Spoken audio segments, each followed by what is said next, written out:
قبلہ پیر صاحب، غزوات کے بارے میں عرض کرنا چاہتا ہوں کہ سیدنا بلال حبشی رضی اللہ تعالیٰ عنہ کو جنگ لڑنے کا شوق نہیں تھا۔ حضرت حمزہ رضی اللہ تعالیٰ عنہ اور مولا کائنات نے کئی دفعہ فرمایا بھی کہ ہم تمہیں جو ہے جنگ کرنا سکھاتے ہیں، مگر آپ نے نہیں سیکھی۔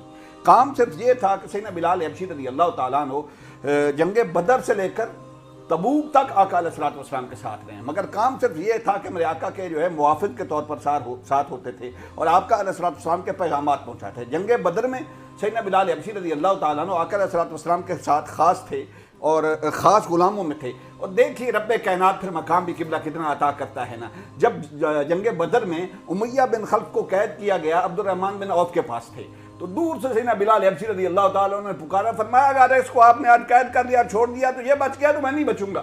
اللہ انصار صحابہ سارے اکٹھے ہو جاتے ہیں، حضرت بلال حبشی رضی اللہ تعالیٰ عنہ کی آواز پر امیہ بن خلف کو یہیں اور اس کے بیٹے کو یہیں واصل جہنم کر دیا۔ سبحان اللہ۔ پھر غزوہ حنین میں سیدنا بلال حبشی رضی اللہ تعالیٰ عنہ آقا علیہ الصلوۃ والسلام کے ساتھ، اور غزوہ حنین میں جو صحابہ آقا علیہ الصلوۃ والسلام کے ساتھ ان کی حفاظت کے لیے تھے، سیدنا بلال حبشی رضی اللہ تعالیٰ عنہ ان کے سپہ سالار۔ سبحان اللہ۔ پھر غزوہ خندق میں بھی سیدنا بلال حبشی، پھر غزوہ بدر میں سیدنا بلال حبشی رضی اللہ تعالیٰ عنہ کو باقاعدہ آقا علیہ الصلوۃ والسلام نے مال غنیمت سے حصہ عطا فرمایا۔ سبحان ایمن غزوہ تبوک تک سیدنا بلال حبشی رضی اللہ تعالیٰ عنہ آقا علیہ الصلوۃ والسلام سے جدا نہیں ہوئے، کوئی بھی جنگ کا موقع ہوتا۔ اور پھر خاص بات یہ ہے کہ اگر جنگ میں بھی سیدنا بلال حبشی رضی اللہ تعالیٰ عنہ آقا علیہ الصلوۃ والسلام کی خدمت میں حاضر ہوتے تھے، آذان وہی دیتے تھے اور آقا علیہ الصلوۃ والسلام نے بات کروایا۔ سبحان اللہ۔ کرنا چاہتا ہوں جس طرح قبلہ پیر صاحب فرما رہے تھے نا، حضرت بلال حبشی رضی اللہ تعالیٰ عنہ کا رنگ کالا تھا۔ ایک دفعہ حضرت ابو ذر غفاری رضی اللہ تعالیٰ عنہ نے حضرت بلال حبشی سے فرمایا کہ تو کالے ماں اور کالے باپ کا بیٹا ہے۔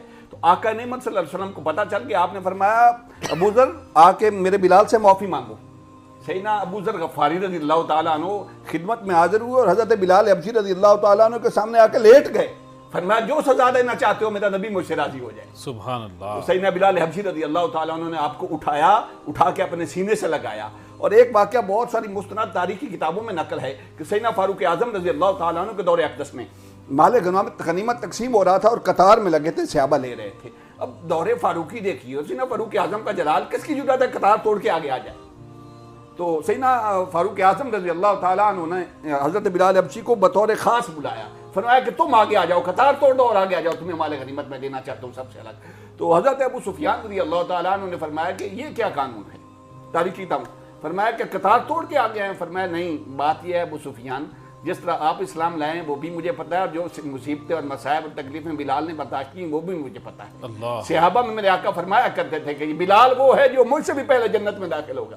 صحابہ نے پوچھا یا رسول اللہ بلال آپ سے پہلے جنت میں داخل ہوگا؟ فرمایا میری قصوہ جو اونٹنی ہے اس کی معاد بلال کے ہاتھ میں ہوگی، پہلے وہ داخل ہوگا جنت میں، بعد میں داخل۔ سبحان اللہ۔ سبحان اللہ۔